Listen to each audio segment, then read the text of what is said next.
And that's the one alert. No more superpower. No more economical blackmail. His name is Alpha Blondie. He comes from La Côte d'Ivoire. His real name is Sedou Konde from Wojene in La Côte d'Ivoire. Thank you very much. This is The Truth Breakfast Show. We're about to start our last segment, and today we are privileged to have with us the man who leads the Ministry of National Defense, Mr. Brownie Samukai.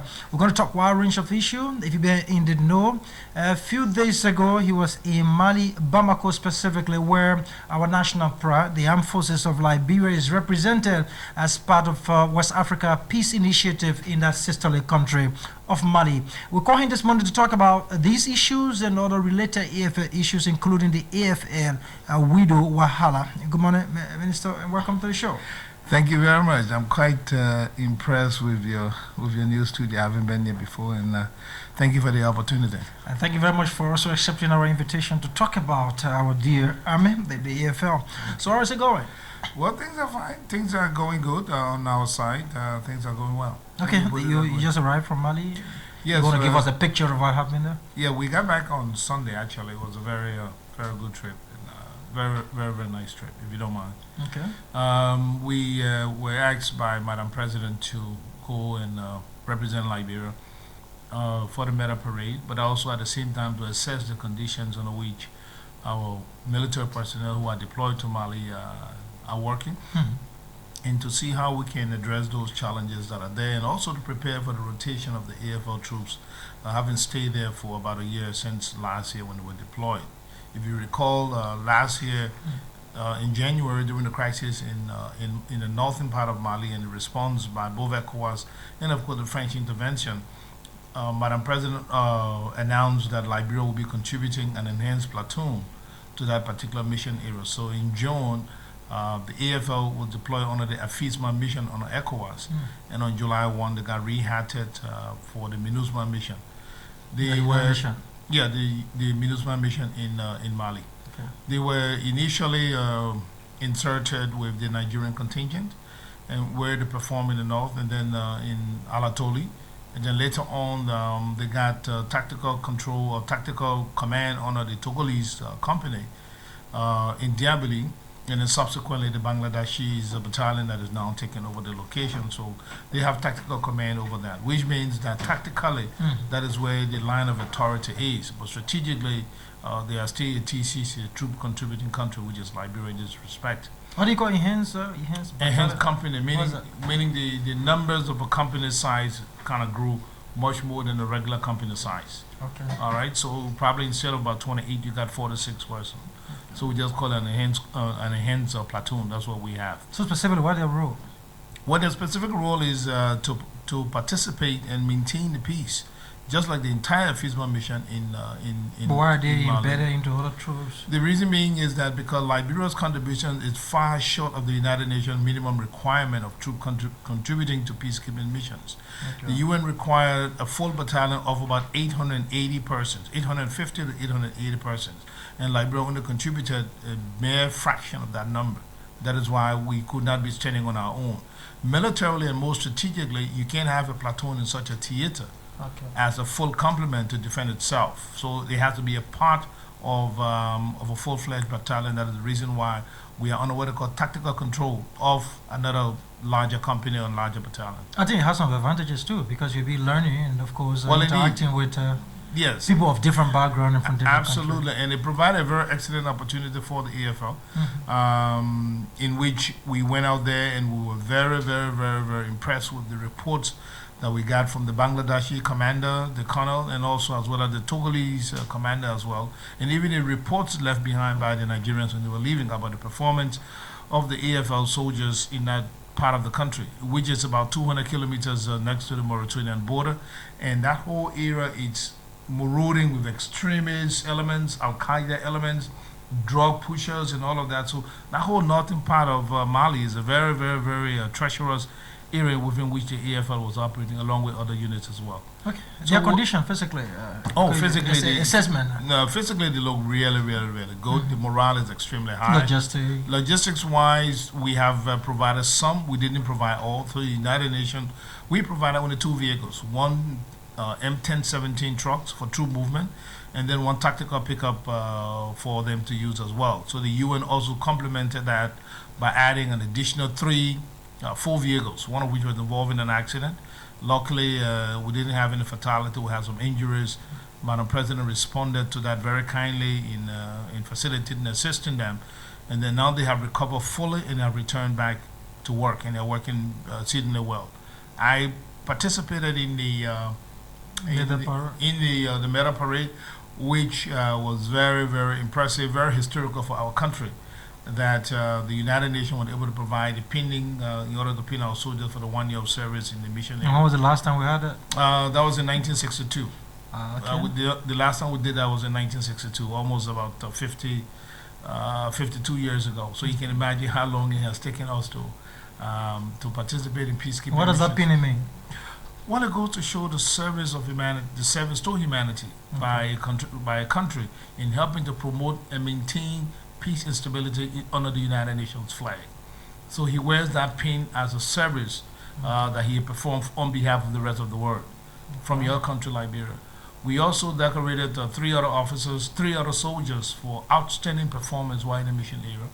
And we also were able to view the living conditions under which they live and work. We were able to see the logistics challenges that they're facing. They do have communication that they can call Monrovia, which we do on a regular basis. And we also saw the kind of learning that they have experienced. Desert training, we don't have desert yet, so we have skills that they have acquired while they were there.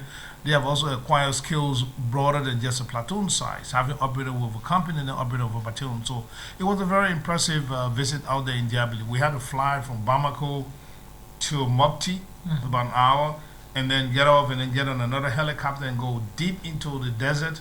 That's where they put us. The closest town to where they are is about, depending on the route you're taking, about 9 to 15 kilometers.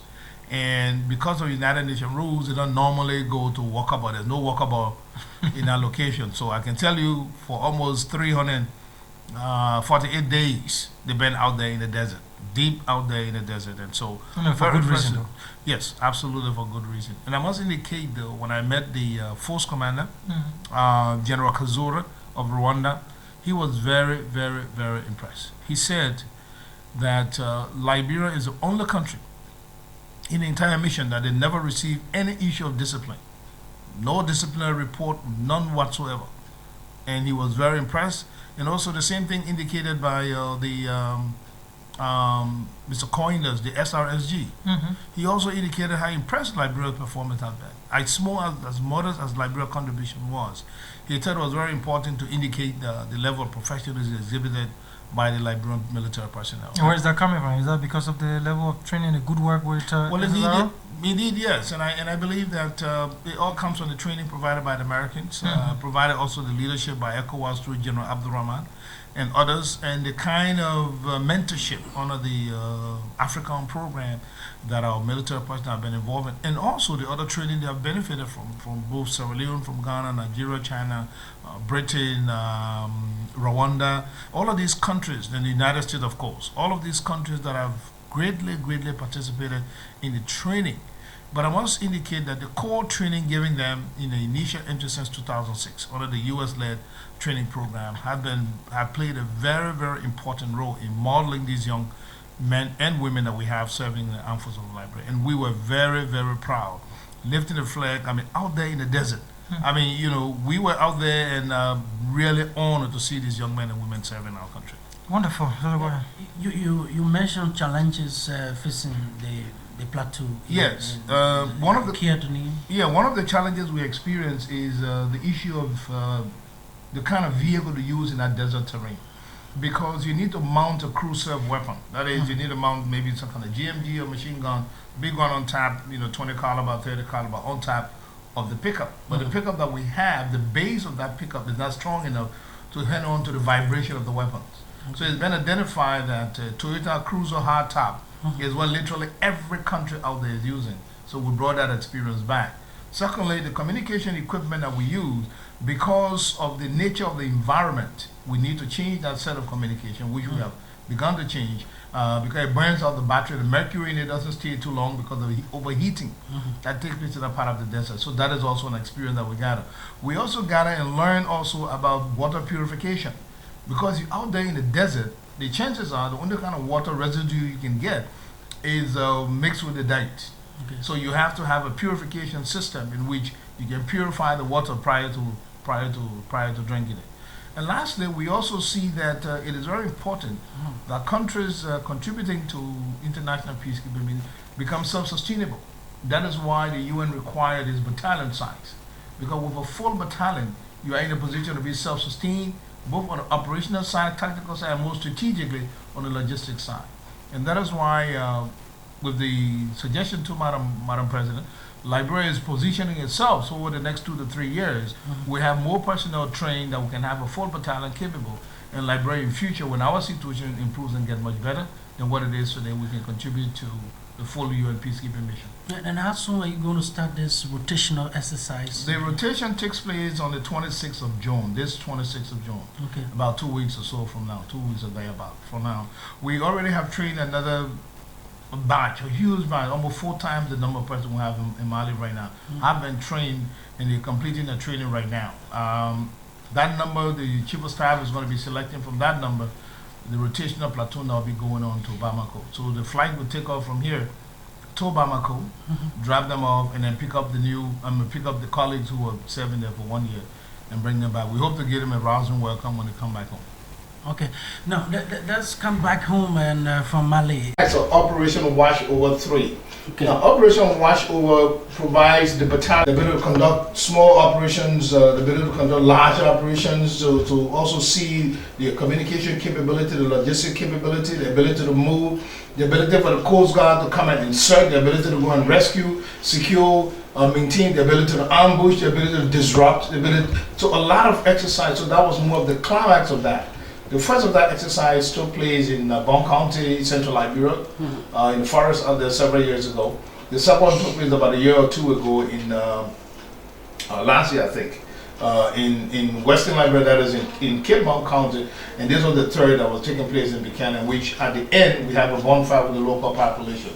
But also, the AFL also goes into those communities to help the community to do outreach program, medical outreach program, to repair bridges where possible. Schools, sometimes they try to assist, they mingle with the local population to let them know that the AFL is a force for good and to present ourselves as a professional body. So that was what happened when you saw the bonfire last week, Wednesday, there about. Talking about force for good, and let me take you at the border. And over the times we've been hearing about scary reports from these borders, especially the Ivory Coast border. Yes, there was a report sometime last month in the location called Fete.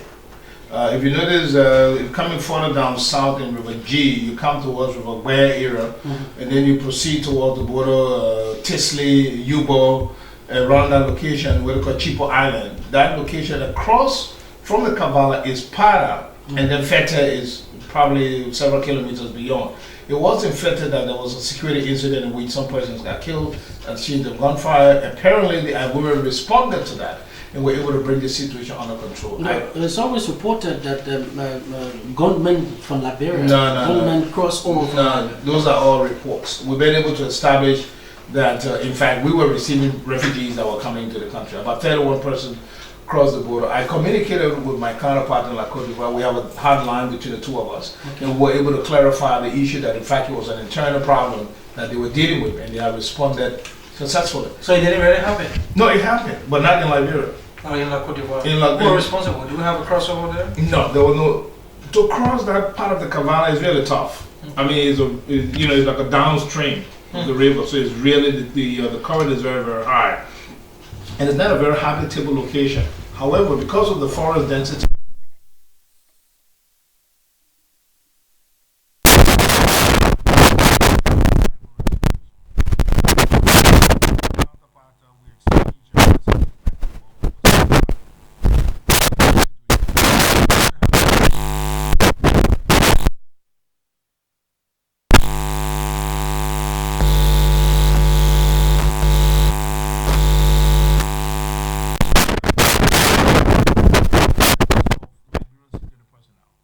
want Liberian security personnel to stay along with them along the border. And that is why we support very strongly the efforts by the Bureau of Immigration to continue the training that they're doing and expanding their capacity and deploying, and they need assistance. We support that as well. We also support the intention of the police right now to increase their capacity, both the rapid response or emergency response capability as well as the PSU unit. We support that as well. In that way, it reduces the continuous pressure for the deployment of the armed forces. But do we have AFF present there? No, we don't have AFF present. But it used to be that you withdrew them. Yeah, they were there on the Operation Restore Hope. We went for the specific purpose. Okay. And the mission is over until we came back. However,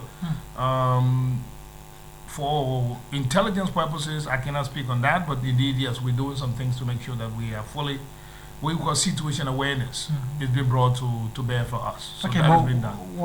what prompted your withdrawal from the area? Why did you leave? No, the mission is over. When they gave you a mission, they tell you go there and ensure that you restore confidence in the local population, ensure that no element of Liberia territory is used to destabilize its neighbor, go and seek, search, and destroy any appearance of any military structure that is non-authorized, and go and conduct certain cordon and search operations to recover any arms or ammunition in the location, and to ensure that no armed element come or go across the Liberian border.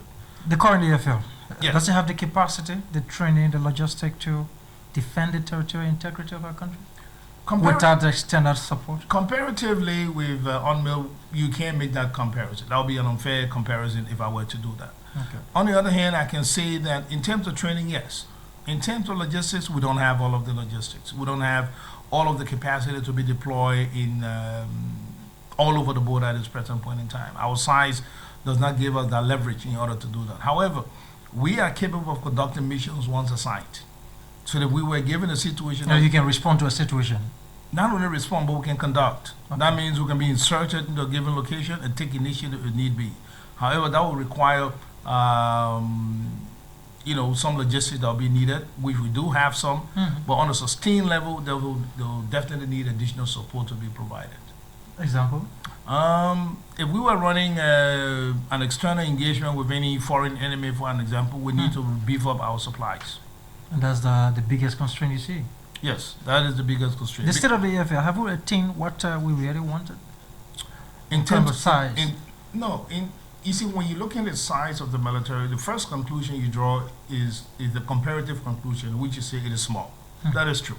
I'm not going to tell you it's large or it's small, but indeed the numbers are low. However, how do you ascribe to the numbers? First, there's economics of numbers. Every time you add one soldier, It's a cost. yeah, it's a cost to the budget. And every time you do that, it must be consistent with the table organization of the military. Secondly, it must be ascribed to a mission purpose for which you want that additional personnel. So, Madam President ordered that the AFL must position itself to contribute to the reconstruction of the company by raising the engineering company to a battalion. So we have a mission there. So we can recruit to increase the size from a company now to a battalion, meaning 2 additional companies will be added plus support unit. That'll make it a full-fledged battalion, about 600 plus person. The president also indicated that Liberia must position itself to be able to protect its maritime domain by increasing the current strength to less than a company size, meaning the size of Coast Guard personnel we have need to increase but less than a company, which is about 169. So anywhere between 100 to 150 would be achieving exactly the president wants. And then thirdly, the president mandated that Liberia must position itself to be able to contribute to regional and international peace. The interpretation of that is that over time we must be able to have a full-fledged battalion of about 660 or about 850 United Nations standard to have this number of persons trained and equipped to be able to contribute to regional and international peace. So if you would, and then at the same time, the armed forces of Liberia must be prepared to carry on its constitutional responsibility. So if you ascribe all of this together, you will see that the number has increased significantly. What it means is that the defense strategy which has now been released will now feed into the emerging military strategy that will finally determine what is the final numbers on the basis of the mission that the president has described that the table organization will look like. So the number is not determined by a person sitting down, oh, we want 10,000 military. No, it's a mission for those individuals.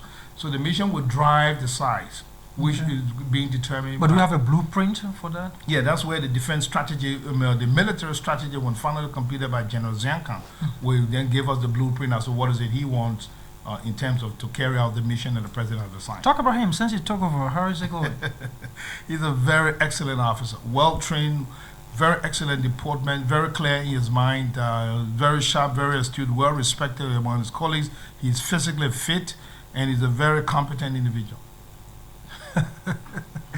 Nothing more than that. No, absolutely. And I think not only he alone, but you talk to any of his colleagues. You talk to the colleagues, they have admirable respect for him, and at the same time, similar with your colleagues. They are all well trained. They are all part of the first class, well trained individual, both male and female. In fact, the first female officer that we have right now, she is the Assistant Chief of Staff J1 for Personnel Administration. Her name is Kamara Lady? No, Kamara is Captain Kamara. Okay. Yeah, the communication specialist. She's right now in Freetown. And I think she's also been selected for a program to go to the States and additional training as well. Very excellent officer. We have Lieutenant Colonel George, Geraldine George. He's the Assistant Chief of Staff J1. That is for Personnel Administration, entire armed forces. So you have a cadre of persons who've been trained and are coming up. What was the security sector reform as it relates to the army really at full success in your reading? To the military? Yes. And the reason why my answer is unequivocal is because the basis upon which it was built was a very solid foundation. And we have no intention to change it.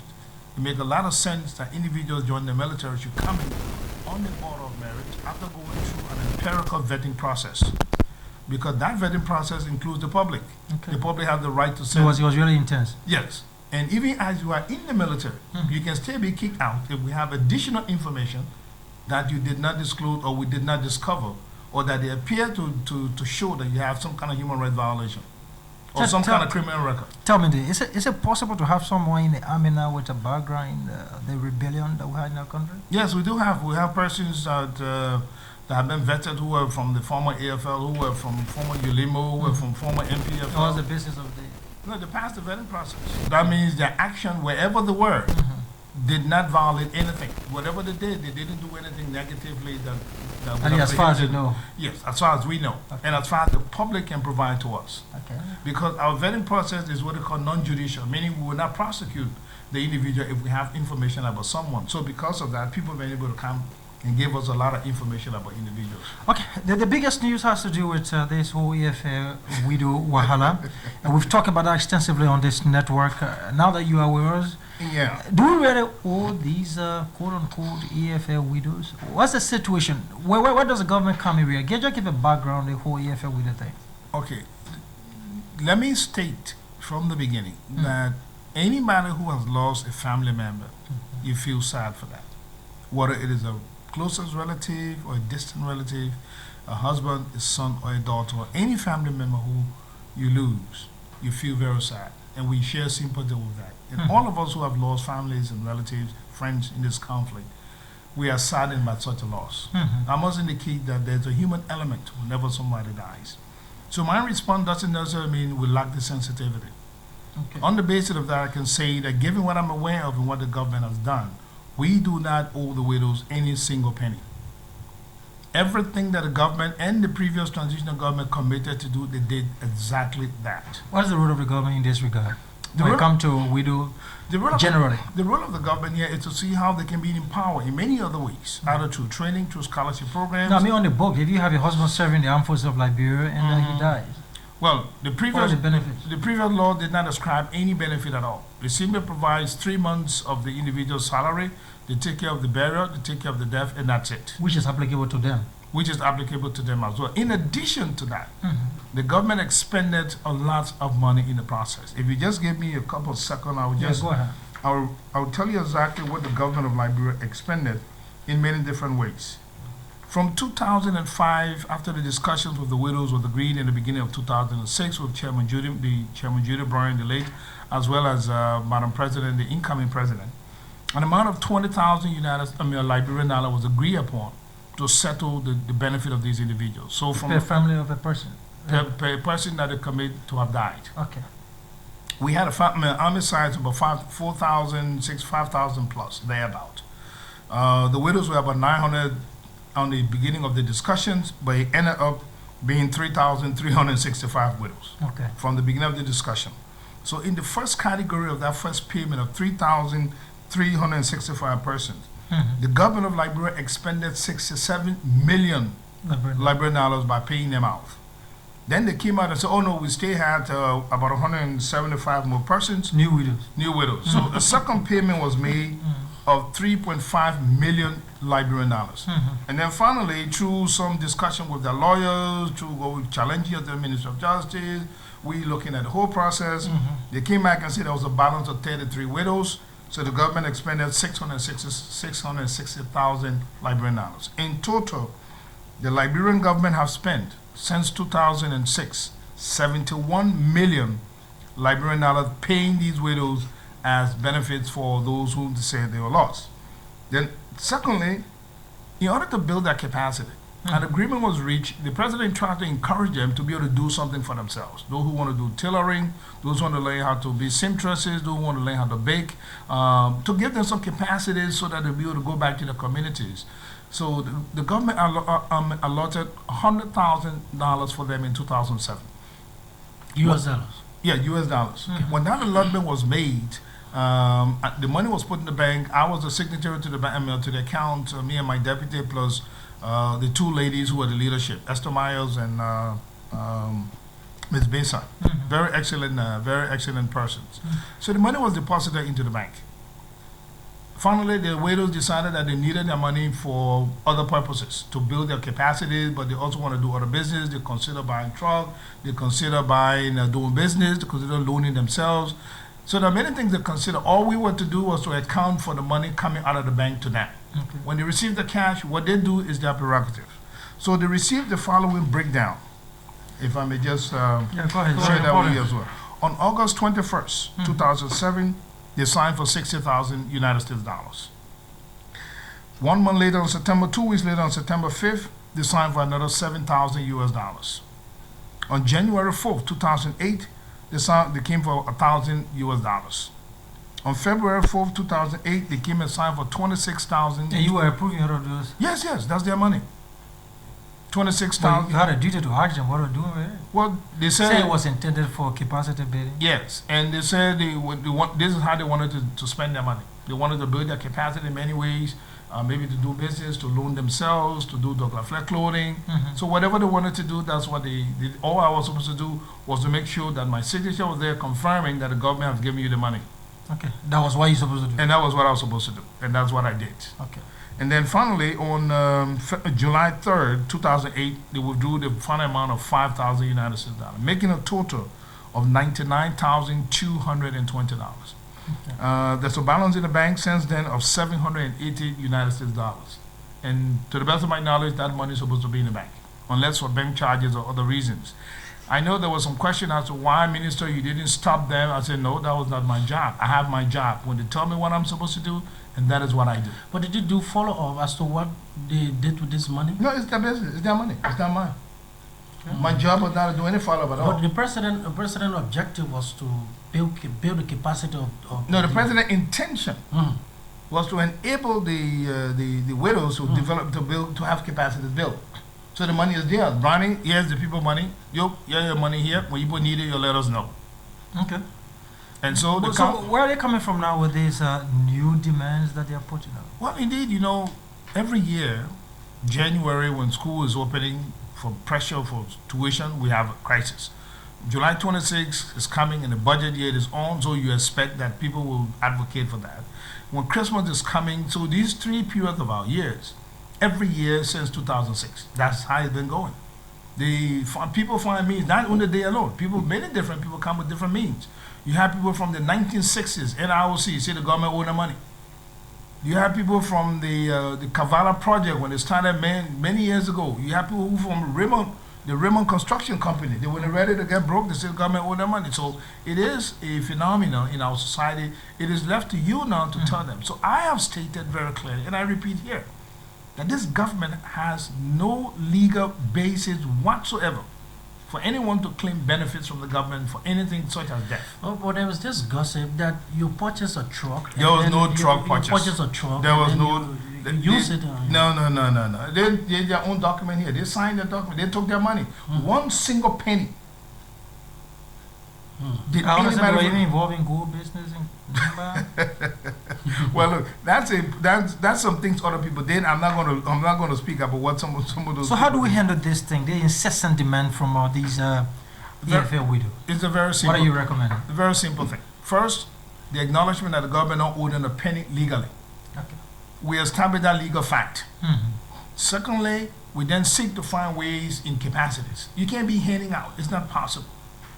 For an example, the retired soldiers and what have you, we have a scholarship on the basis of 200 available scholarship. Anybody from the ex-soldier who want to go to school, you bring your paper, we pay for the school fees. We have them then who have gone back to college, graduated. We have those who gone to learn the computer, they graduated, we pay. Drivers have been paid. Any training program they want to go, the president has authorized us to go ahead and do that. And talking of my colleagues, the retired soldiers or the servant soldiers, let me give you their own background too. Let me give you the payment that Yeah, go ahead. the government has made. Since between the demo soldiers and the regular retired personnel, totaling about 13,770 personnel, this government has expended 14,344,000 United States dollars. 14,344,000 United States dollars with contribution from South Africa, from the U.S., from ECOWAS, and the Liberian government since 2000. Specifically into what? To them, paying them cash, hard United States cash. Secondly, Oh yeah, how about the 540 situation? yeah, all of that were part of the 540 situation. Okay. Some of them received 540, some received a couple of thousand, 2,000, 3,000 now, depending on your rank. All of this money was paid, and we have the record. Secondly, salary arrears, 20 to 24 months that they said the government owing them. This government, under the present regime of President Saleh, settled the following payments. Enlisted personnel, 10,800 personnel, the government paid them 96 million Liberian dollars Salary. for salaries, arrears. Officers, 2,970 officers, the government expended 48 million, making it a total of 144 million Liberian dollars that this government has paid. Today, as I speak to you, we have a pension payroll of about 5,600 personnel. I believe that number has been adjusted upward. And up to August 2008, the government has paid over 170 million Liberian dollars. Pension. Yes. And on a monthly basis, that pension payment is continuing as I speak to you. In fact, the other day, the president increased the pension payment by another 1,000 Liberian dollars. And I think they made a request for consideration for that amount to be increased. That consideration was on the way as some of these issues have been going. Then we had some individuals who came that were undocumented. That means they had no record. We accepted 400. You remember they were in this 400 person from the AFL. Okay. The government paid them $2,400,000 based on, as a part of the settlement, since they didn't have any papers to show anything to claim. So the total payment to the armed forces of Liberia. Why would you be yielding to a situation like that? No, this was not yielding. These were like bank arrears. No, but no documentation to prove. Yes, anything. but they were in the military. Yeah, how did you establish that? We established that from the commanders. All right, the commander said, yes, I know Mohammed, he was in 2nd Battalion. I know this man, he was in 3rd Battalion. Was that enough? The commander may not be truthful, no? Well, I think at the time in which we took the decision, we thought that was the best decision we could take. Okay. Yeah, so we took that decision at the time. So the government have paid out today to the AFL 317,222,463.37 Liberian dollars. In addition, the government has paid out 14,344,000 United States dollars to them. And finally, to satisfy those who have shared the leadership of this whole process to help to maintain the peace, they also receive gratuity benefits. And I have the signature documents here to show you. Wonderful. Thank you very much, Mr. Minister. His name is Brownie Samukai, Minister of National Defense, Republic of Liberia. This is the True Breakfast Show. Let's get into action from those of you out there listening. 0777-469794. 0777-469793 is the line to call. 0777-469793 is the line to call. And let me take this call. Good morning.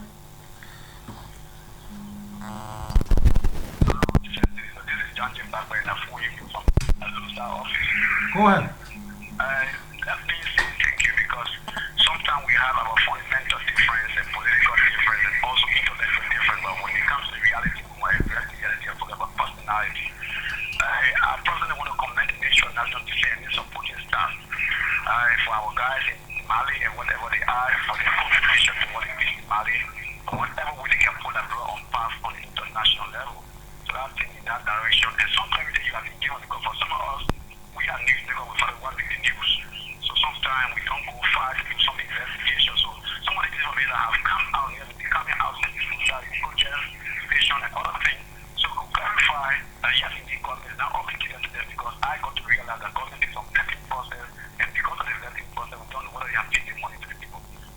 very much, and God bless. Have a good day. Thank you. 077469793. Janja, no, thank you. I like him because sometimes he really come out clean and straight. So thank you for your comment. Okay. Good morning. Good morning, you live. This is Benedict B. William. I'm Cool. from New York. Go ahead. The nation, and given that those widows and their responsibility also receive all the mobile life, receive over 14 million United States dollars and over 300,000 plus Liberian dollars. I think the government has done well in that perspective. We are also calling on this government to address the issue of war victims. Because You want to start you new? see the way that support were victims of the war. And if those who perpetrated allegedly war crimes against us, because sometimes you can remember the military became a faction. And those people perpetrated mayhem and injustices on our people, and government continued to lavish money on them. So those of us were organizing the War Victims Association and will be engaging the government and the issue of defense to ensure that we also can get benefits. Go to the National Human Rights Commission. Huh? Go to the National Human Rights Commission. They charge you with responsibility to pay reparation. No. So listen, Ah. Solomon. I think the ministry they have a listing of those soldiers who may allegedly perpetrated those crimes Okay. against us. Thank you, my brother. Good morning. Good morning, Solomon. Good morning, Honorable Minister. This is Ali Silla, and I'm calling from South Coastal Street. Ali, how are you? Honorable Minister, we appreciate your level of work done at the Ministry of Defense. I think you have done extremely well by preparing our young men in arms, especially the professional new army of Liberia. We think it's necessary at this time to say that you have done an extremely good job. So congratulations to you, especially when we have our military in the peace mission in Mali. Notwithstanding, I think the widows, I would like for us to provide platforms to discuss the harm and impact and to get answers to some of the questions and expression of their feelings as part of our healing and recovery of all of our deal. Okay. So that's my suggestion that I have. Let us create that platform, continue to engage this process, so mothers cannot be in the street and try to do the negative things that they did all the time. But Thank you, sir. congratulations to you, Honorable Minister. Okay, Thank Sila. you. Good morning. Thanks, Sila. I appreciate it. Yeah, good morning, Solo. This is Idris Benedict. Let me say good morning to the Honorable in studio. Idris, how are you? I'm good, thank God. Well, I'm sure the intent of the $100,000 given to the widows by the president was in good faith, and that is to build the capacity of those widows. But if the lieutenant, the Minister of Defense, serving as lieutenant of the president, your function in that capacity is to see to it that the aim of the president is accomplished. But if you are telling us that you are just signing check and not getting performance report as to what impact was the money going on the lives or the condition of the widows, it creates that question. That means there's some administrative problem, because the lieutenant should be there to see to it that this program that is being implemented by my superior be to get the beneficiary get the fullest benefit. Okay. Okay, Thank you, Idris. Let me take final call here. Good morning. good morning. Go ahead. Yeah, good morning. Go ahead, my brother. Yeah, good morning, Mr. Minister. Good morning. How are you, my friend? Welcome with a monitor. Trust me, taking my time, my confidence for you almost evaporated. Let me confess today. You've been one person that I've admired in this country for time past, but that confidence almost evaporated. But thank God I restored it dealing with this Kokon saga. But let me confess today that you've been doing tremendously well, and we should support you and that of the gallant men and women of the armed forces.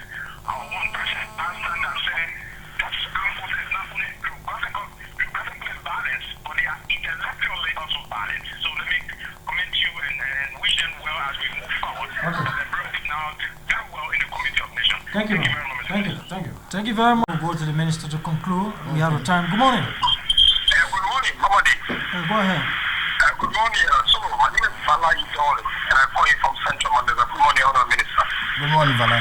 Oh, frankly, I think I'm having this morning with the level of update given with respect to our current men and women in Mali. And I think that this is what we need to hear because we've heard many news about them, some negative news from some politicians and those I do not even know, love our armed forces.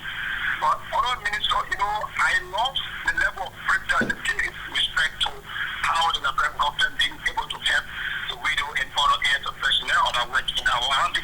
But I think sometimes we need to be very critical and analytical in terms of how we deal with the people. Now, anytime people come for money, at any time they think they're supposed to do it based on problem or the you just need.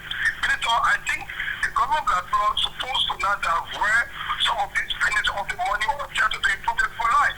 Because tomorrow there is elected woman tomorrow, even the good one. This time around, not the widow, but the widow will come to say, our women die in the process, so we need money. So our women are dying in the process. So why it is true that I do appreciate the level role played by this government and your hard leadership in terms of transforming the sector and the outputs of Nigeria. I think that sometimes we need to be to try and tell them that we are ready for you, and we do we use some of the money to change other poor life. Thank you very much, Honorable Minister. Okay, I think we can leave it there. We're out of time. Mr. Minister, you can respond to some of that. I understand some of the concern raised. I know people thought that I should macro-manage, the funding of the widows, but that was not my task. That was not my task. My task was actually to make sure that every money that was leaving, that the government is aware. And the final accomplishment of that was meant to the leadership and people and our widows. It's unfortunate that we did not achieve what they had desired to do, and I still believe that the scholarships are still available to help them. Like I indicated, every year it's 200. It's appropriated for. The money is there. All you got to do is just come and apply. Indicate to us. We will go through a vetting process to establish, in fact, your relationship with the military at the time, and then you get the full benefit. But look, having said that, what we try to do now is in 2008, taking into consideration all of these concerns and looking into the future to ensure that we don't have the same kind of situation in which people are subscribing for benefits that are not prescribed by law. We then got the legislature and our partners to assist us to have the draft law approved of the new National Defense Act, in which under Section 10 and the various provisions under Section 10 mandate us to prepare for the future. Mandate us to ensure that when the soldier dies, what we need to do.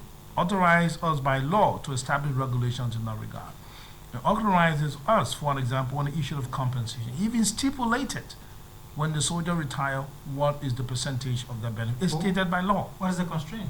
No, there's no constraint. This is 2008, so it's not a post facto, ex post facto that we can do right now. Okay, or it's not retroactive. But this is going forward and looking to the future. On the basis of that, we began what government called a government contributory scheme for our soldiers in preparation for the future. Say, for an example, after 20 years of service or 25 years of service, for example, the soldier reaches out of retirement age or is about to retire after 20, 25 years of service. There's a mathematical calculation based on the law that he or she will get a one-time X payment plus his 50 or 60% of his last pay by law that is given to him. Imagine, for example, the soldier last pay was, let's say what, $450 United States dollar, or maybe $1,500, or maybe $3,000. If you're getting 50% of that for the rest of your life, that is a good preparation for you for the future. But at the same time, there's a one-off payment that will be given you as a resettlement to enable you to go back into civilian life. As I speak to you right now, I have in the bank cash over $1 million United States dollars as part of the preparation for the future. And it's growing. The money is growing every month. That account is audited, and we submit a report to the president. And the account is available for our partners to see it and look at it as well. That account, the Minister of Defense, me sitting here, cannot sign for that money. I wrote and signed that I am not authorized to sign for that money for myself. That money has to be paid to any of our soldiers who've been retired. As I speak to you, only about, I think 5 or 6 persons have benefited from that money. You remember the soldiers, the senior officers that retired recently? Those are the ones the president authorized us to retire, and those are the only ones that have been paid. So we are thinking ahead for the future. The second thing we're trying to do is to make sure that the accommodation of our soldiers are improved and much better. As a result of that, Madam President and the legislature have been able to appropriate funding, and the Minister of Finance has been able to make funding available for us to continuously continue the project Authority. So that project is ongoing right now as I speak, building houses for our soldiers. At the same time, in Camp Ware, here in Kingsbury, we have the facilities that have been turned over to us that will also will ease the congestion problem that we have. Those are the kind of challenges we're looking forward to be able to address. You're trying to make the military very, very impressive, man. Solo, are you preparing to sign up to join the army with such a very lofty retirement package? I'm not saying to you there are no challenges. We do have challenges, but I can tell you that. No, but retirement concern is a very serious. Oh, yes, issue. yes. As long as that is secure, many persons will think that's the best. And that's what we're trying to do. And we're not for anyone, just. No. We're not going that route. And that is what we're trying to do, to make sure that the future is better off. Thank you. So that there'll be a cause not to worry, that you know that your future has been assured by the efforts that are They being made. minimize some of the misconduct in Right. the And matter. if I may just say a word or two, I Yeah, just very want to say thanks to the Commander-in-Chief for all of the support that we've been getting for the military. I want to say thanks to the House Committee on Defense and the Senate Committee on Defense, particularly the chairman, George Moluba, very excellent person. He flew with us to Diaboli. He will give his own side of the story, as well as to the Senator, Senator Prince Johnson, and Senator Oscar Cooper, the co-chair, and Representative Eugene Falakpaka, very supportive, the Speaker as well, but also mainly to thank the American people for what the American people did in helping to train our military and continue to engage with us. Thank Nigeria, for all of the work. Thank Ghana. I mean, all of these people work. China, Britain, Sierra Leone, Rwanda. All these people help us to bring us to this stage, and we hope to continue to engage with them. Wonderful. Thank you very much. His name is Brownie Samukai, Minister of National Defense. And we're bringing the curtains on today's presentation. Inshallah, soon I will be here tomorrow morning to drive you through. Thank you very much.